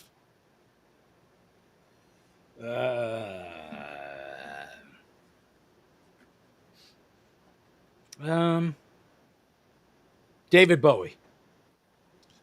Nope, Mark for the win. This will give you the win. Tom Fogerty. I'm going to say because Bono will do anything. You two? Nope. Mark, you are one question short. Paul McCartney. McCartney. Yeah. All right, Mark, this is it. For the win or Jack for the tie? Mark, who wrote the Austin Powers theme song, also known as Soul Bossa Nova? I'm just going to guess. Burt Bacharach. Nope. Jack for the tie. Herb Albert. Oh, no. Quincy Jones. Oh, shit. Okay, we were in the ballpark. I saw you were close. You said Herb Albert. Like, you were right there. So Mark gets the win. Then get 1 out of 5. My prize is a terrible showing. Terrible showing. This, Mark. You should be ashamed of yourself. You call yourself a musicologist, an expert. It was pathetic. I did this with Lou last week, and Lou he upped his game from the week before, or the time before he was on. He got 1, and last week he got 2. Jack 2 weeks ago got 6 out of 9, and then comes here and gets 1. So it's, I'd still argue that. I think that was 7 out of 9. No, the teeth thing. You gotta be Pacific on that. No, I don't have to be Pacific on anything. Gotta be Pacific. You got to be Pacific in an overbite, 4 extra teeth in Freddie Mercury's mouth are 2 totally fucking different things. No. You said what makes you voice. I said it's overbites. I don't know. 4 extra teeth. No, I didn't say overbite. You said what makes his voice sound so unique. I said his teeth. Yeah, that's like saying fucking what makes the spaghetti and meatballs taste so good? Oh, the spaghetti and meatballs. There you go. It's not wrong. Yeah, but what about his teeth? I even gave it. I said, what about his teeth? You said it was overbite. You don't even know why John Lennon didn't like Elvis or where Rod Stewart played. Yeah, I gotta say. When I'm answering the questions, all of a sudden you get it. You want me to be Pacific? Yeah. Next time you come on in a fucking month from now, you fucking bring questions with Pacific answers. I will. Yeah. You'll see. Yeah, do it in February. Anyways, okay. I'm keeping out of this. All right, listen, Jack, we're going to hit the top 10 this day in music and birthdays. If you want to cut yourself off now, it's 9 o'clock. I know Jackie has to get his sleep, but it's actually Mark's favorite part of the show is this day in music. So it is. He likes this part. I got a $20 bill in my pocket because I said supposed to fucking. I like it. Mark, how did he coax you into this? Was it a coffee mug or some hot sauce? I sent him 20 bucks. Hey, do we still have a sponsor? Yeah. Yeah, Great White Hot Sauce. Okay. Yeah. All right. We might have a new one because my wife's going to open up her own medical practice, so we might have another sponsor. Yeah. I shouldn't have said that. She's gonna. You can't say that. You're in trouble now. Yeah, well, That's almost as bad as much as Deb listens. Yeah, you know, tell her not to worry. Now 4 people know. She listens more than Jack listens, or just as much as Jack. To the show. Hey, at least he didn't knock her statue over. Oh, a statue. I'll have to get you that story off the air, Jack, one of these days. All right, top 10 wait. this week. How am I gonna sleep tonight, knowing that I am gonna get to hear this story tomorrow? Anticipation. Wow. I'll tell it that's real quick. That got her into the fucking Rock Hall of Fame. Yeah, fucking snore. All right, top 10 this week in 1993. I kind of like this top 10 list. Top 10 music, top 10 songs, music. Top 10 songs this week in 1993. Number 10 is Weak by... He's just fucking... I don't care. Fuck him. SWV, Sisters with Voices. Number 9, If I Had No Loot by one of my favorite R&B groups, Tony. Number 8, Slam by Onyx. Let the boys be boys. Number 7 is If by Janet Jackson. Number 6, I'm Gonna Be 500 Miles, Proclaimers. I fucking hate that song. The 100 miles. Oh, you want to see a song off fast on my radio? That and the fucking the what is it? The presidents of the United States and the Peaches. Fucking. Oh, and then there's another fucking I don't know. Fucking a lot of songs I don't like. Number 5, Runaway Train, Soul Asylum. Number 4, Lately by Jodeci. Number 3, Dream Lover by Mariah Carey. Number 2, Whoop, There It Is by Tag Team. Hate that fucking song. And I really don't particularly like this song either. Can't Help Falling in Love by UB40 was number 1 this week in 1993. Saccharine reggae music. Horrible.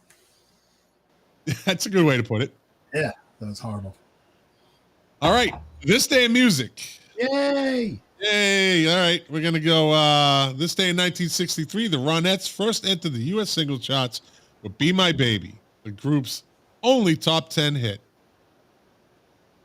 Probably one of the best openings with bass, maybe the only fucking great opening with the bass drum in the echo chamber. Boom, boom, boom, psh, boom, boom, boom. Psh. There's a whole story behind that. Are you there, Mark? Thank you. I got to take a picture of this. Hold on. I got to take a picture. So as we're doing, Mark's screen froze. So I'm going to take a picture. And I'm sure Tom is going to love this. And I'm doing this by myself now. Mark froze up. Jack's gone. All right, shit. Number on this day in I'm all fucked up. This day in 1968, The Move, The Pretty Things, The Crazy World of Arthur Brown, Orange Bicycle, Jefferson Airplane, Fairport Convention, and T-Rex all appeared at the first. And he's back. There you go. That was weird. I'm going to text you the screenshot that you froze up on, and I'm going to send it to Tom, and I'm going to send it to Lou. You're going to love this one. Yeah. Okay. They played the first Isle of Wight Festival, held over 2 days. Tickets were $3. On this day in 1974, Traffic made their last live performance at the annual UK Reading Festival. Other acts appearing included Alex Harvey, 10cc, Focus, Steve Harley, and Procol Harum. Let me see. On this day in 1976, George Harrison was found guilty of subconscious plagiarism. Jack's eating a sandwich. Good boy. Look, what kind of sandwich you got? What kind? A little tuna. Tuna. Yeah, buddy. Gotta respect the tuna. Yeah. Okay. And Are you done? Mark just killed his glass of wine. You're eating a tuna Oh sandwich. boy, Mark. Fucking One shit. glass, the whole show, one glass. Yeah, George Harrison was found guilty of subconscious plagiarism of the Ronnie Mac song He's So Fine when rewriting My Sweet Lord. I think the earnings were awarded to Mac's estate, and the Chiffons then recorded their own version of My Sweet Lord. On this day in 1985, Chrissy Hynde, UB40 with guest vocals. Chrissy Hynde had the #1 UK single, as I just said that, with their version of Sonny Bono, I Got You Babe, blah, blah, blah. On this day in 1985, Brothers in Arms by Dire Straits started a 9-week run at #1 on the U.S. album charts. The album David also- Knopfler. You got my notes, right in the end of my notes in capital letters, David Knopfler. Yeah. He should join Creedence Clearwater Revisited. Exactly. They should put a band together of just the brothers that no one knows about. That would be pretty fucking good. And put John Oates in there. More music. Yeah. On this Hi, day I'm in Larry Allman. Larry Allman. He's got a tooth missing. He's got a front tooth missing. The tip of his pinky is cut off. He plays the washboard. Larry Allman.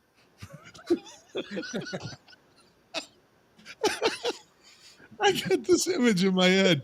Oh, fuck, I gotta read this. On this day in 1986, after living together for 10 years, Bob Geldof married TV presenter Paula Yates in Las Vegas with Duran Duran singer Simon Le Bon as the best man. You know who she was, right? Paula Yates. She left Bob Geldof and ended up with Michael Hutchins from NXS. Yep. Who killed himself, and then let me see, he died in 1997, and Geldof fucked them up. He fucked them up bad. Mystify, if you've never seen the documentary Mystify, they do a big segment on that. Geldof was quite the dick. And then she died of a drug overdose on the September 17th, 2000. Yeah, watch the Mystify. It's really good. And the daughter died as well. Yeah. She overdosed. Yeah. Fucking tragic. And Geldof lives. Geldof lives. Michael Jackson pre-order albums and largest pre-order albums in history for what album? Dangerous. Bad. Oh, yeah. Bad. There you go. That's Bad. On this day in 1980, there you go. Point to Jackson. He's in the game. For the tie. On this day in 1987, one of my favorite, it's got to be in the top 3 Fleetwood Mac songs, Little Lies, was released from their 14th studio album, Tango in the Night. The single reached #4 on the Billboard Hot 100 chart and #5 in the UK. I love that song. I do too. And when I worked in duplicating, we used to play that in the cassette factory, and that intro would just echo around the factory. It was great. Great intro. Yep. Yeah. On this day in 1990, Jackson Browne, Bonnie Raitt, and Stevie Wonder sang Amazing Grace at a memorial service held for What year? 1990. They sang Amazing Grace in a memorial service held for No, Whitney. No, hold on. this could be the tiebreaker because it's 1-1 technically. 1990, you said? Jackson Browne, yeah, on this day in 1990, Jackson Browne, Bonnie Raitt, and Stevie Wonder sang Amazing Grace at a memorial service held for Roy Orbison. no. I don't know. Good He died guess. he died in 87, didn't he? 86. Um, Take a guess. I'm at a total loss. Stevie Ray Vaughan, who had been killed in a helicopter crash 4 days earlier. Wow. Yeah. On this day in 1991, Metallica started a 4-week run at #1 on the U.S. albums charts with Metallica. The album featured Enter Sandman, Sad But True, The Unforgiven, and Nothing Else Matters went on to sell over 10 million copies. Now that's when an album like that is a once-in-a-career album, kind of. Absolutely, yeah. That was a monster. On this day in 1997, Oasis went to #1 in the UK album chart with their third album, Be Here Now. The album sold over 1 million copies. What was that? Wasn't me. Is Jack choking on a tuna sandwich? Is he choking? Oh God, I hope it. He's choking on the bread. I hope a guitar didn't fall. That's worse. Guitar falling. Fuck that guitar. And I said, oh. The album, now he's back. He goes from a tuna sandwich back to that fucking guitar.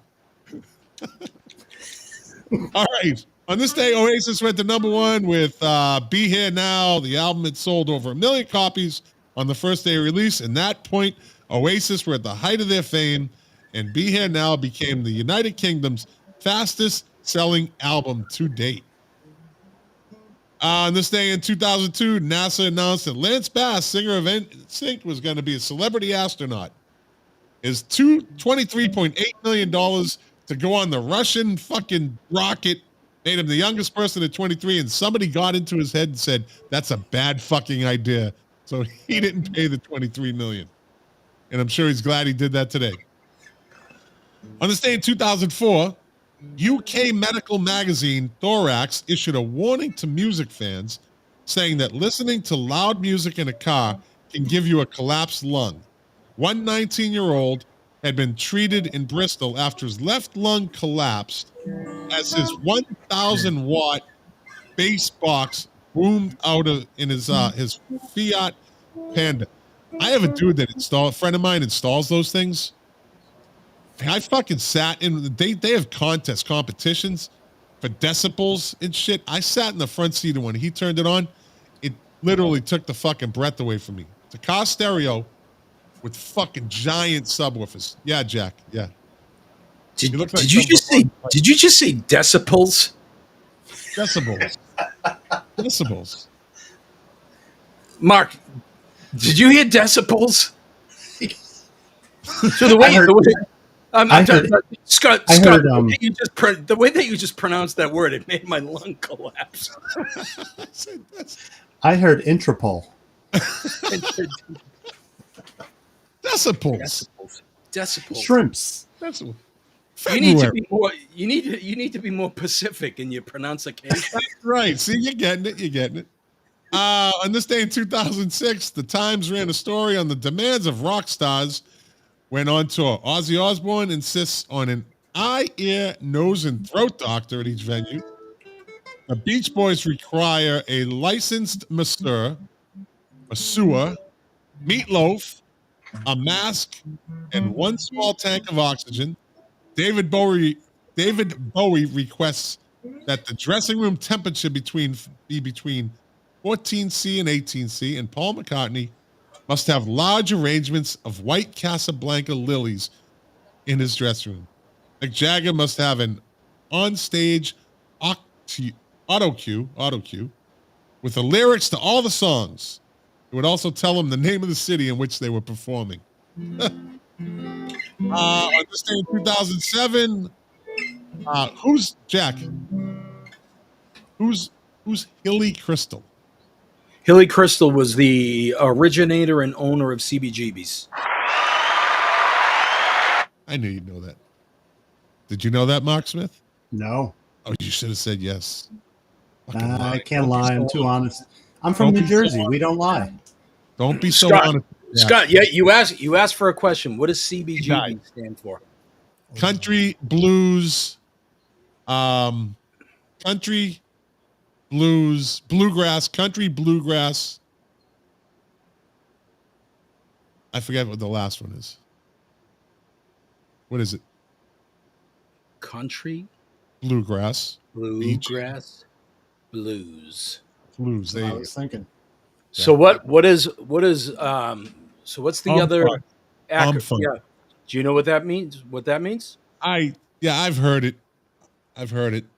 But no one really sees it. No one pays attention. But umfug means OMFUG, right? What does it mean? Yeah, I can't remember it exactly, but it's something Why the like fuck you asking me a question and you don't know the fucking answer to it? How Other- dare you come unprepared with a trivia question and you don't know the history of it? Well, you wanted to find out from you. See if you knew. You could inform us. See how that came around? Came around? So that the It's not so other music for unsuspecting Goromanders. Something like that, yeah. It's something weird. Like that. Yeah. Yeah. But yeah, he died. Did either of you guys ever go to CBGB's? No. I've been to New York once. And Mark, you've been there? I went there as a teenager, and just like when I went to the old Ritz, I don't remember too much. I just don't remember. We saw, and it was bad because towards like they were having metal bands there. That's why I went there, and it was some metal band. I remember going, "Hey, I'm in CBGB's," but I'm fucking 17 years old. I didn't appreciate it, you know. I didn't use the bathroom though. Yeah, the place was a complete shithole. Yeah. I hung out at the Viper Room on Sunset. No kidding. Johnny Depp's bar, yeah. You see anybody famous? Wasn't really looking. It was just cool to be in a small joint. Very small joint. But it was cool. They're tearing the building down. Yeah, I know. Yeah. And on this day in 2014, Jimmy Jameson. Do you know who Jimmy Jameson is? Jack? All right, Mark. Jimi Hendrix. Jimmy Jameson. Oh, Mark? Oh my God, I'm thinking of the other guy. I'm thinking of J-Mo from the Allman Brothers. No, who's Jimmy Jameson? Everybody should know. He's the lead singer of Survivor. Oh, I should have known that. I like that kind of music. Well, They sound like Toto. 63. He died. All right, we're almost done, Jack. Birthdays today. Born on this day in 1945, Bob Welsh. Original former member of Fleetwood Mac. And he killed himself. Jack, is he going to get it? Oh, here we go. Now Mark's got his guitar. You might as well. Just No. I'm not going to play. I'm just going to hold it. Go ahead. It's a security thing. It's security. Are you going to start doing this on Music Relish? Are you going to start doing this on Music Relish with your guitar, Mark? Oh, I've done it, and Perry gets mad at me. How good of a guitar player are you, Mark? Are you good? You okay? Yeah, I suck. Jack, match that. Match what he just did. Oh, he could do it. Come on. Yeah. All right, Much Jack, better. you give him a riff, and Mark has to copy you. No. Jack likes this. Now Jack likes this.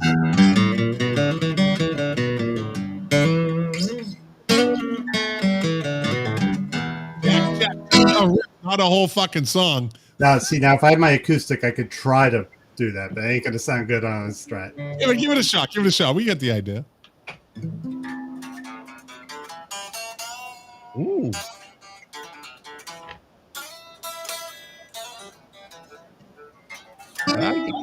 Yeah, but you know what? Strat not plugged in doesn't sound good. We can hear it, though. We can hear it. That was pretty good. It's a riff off. This show's one big riff off. Get it? Okay, they play guitar. I tell stupid jokes. What the fuck? Holy shit. Hey, you know who was born on this day in 1945, Jack? Van Morrison.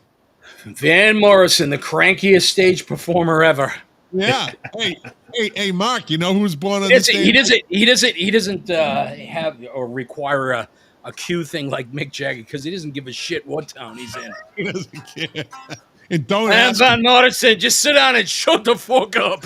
And I'm going to play my new songs. I'm not going to play my old songs. Yeah. Yeah. If it came to hear Mune Dance, you can go shove it up your arse.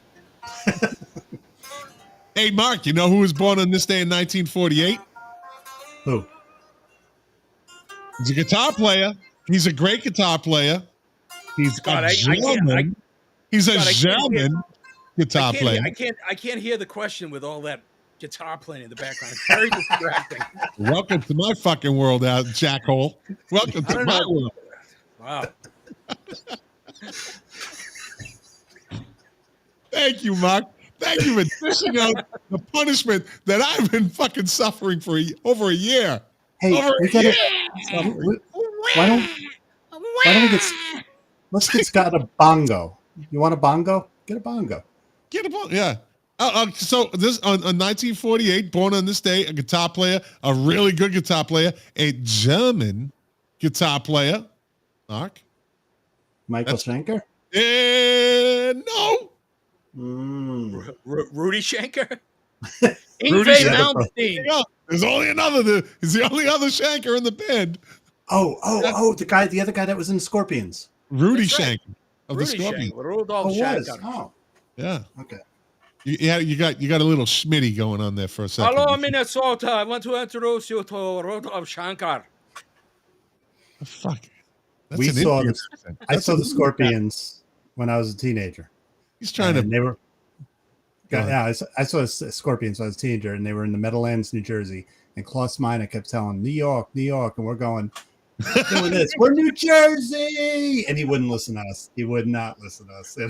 I love you, New York. I love Jack, you, give us New that- York. Jack, give us that Indian accent again. That wasn't an Indian accent. That was me doing Rudolph Schenker. Are you sure it wasn't fucking Dalai Lama? Dalai Lama? Lama. Hey, Jack, you know who's born on this day in 1957? Let me give you a hint. Who? I'm tempted to tell you who was born on this day in 1957. So that's going to But be doing one that of would the. be like pulling muscles from a shell. Yeah, I was going to say it's either Glenn Tilbrook, Chris Difford. Give me an answer. I just did. Give me two fucking answers. The Yeah, it's a game is multiple only one choice. answer. It's a multiple choice question. Well, I'm asking the question. What are you giving me a multiple? I know the answer. I'm just trying to squeeze you for a little latitude here. Yeah, you're one away. It's one or the other. Which one is it? I would say that it's Glenn Tilbrook. There you go. All right. Hey, you know who was born this day in 1957? Who gives a shit? My favorite drummer of all time. I love that she made it into the Rock and Roll Hall of Fame.